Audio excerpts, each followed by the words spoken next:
عشاء روجي تراويح څنګه یاره کې دا دې سره اخیستی دا څه دي زرو او یاره دا لکه دا خو دې زبردست شی راوړی دی یار وره ماشاءالله دا خو لکه دا دې کوم ځای شو کوړي دي کور خوا کې وره دا خو مزیدار لکه دا خو ډېر خواږه دي یار ها څه یو چې خواږه دي چې دوی له اوسه ما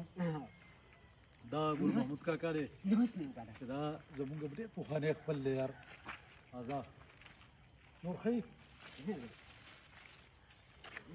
کېنه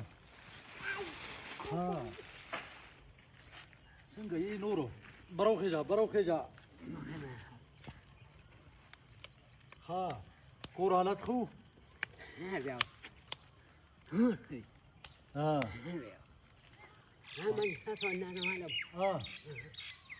ورته راځې نه راته څو روغ باد راځي ته چې زموږ سره وې نو زه څو رومه دوره بومه څوره دنه کجومه دنه لویومه سکول ته یې تلمه ها ماشاءالله ها چای به دې راوړه چای به مې ها ماشاءالله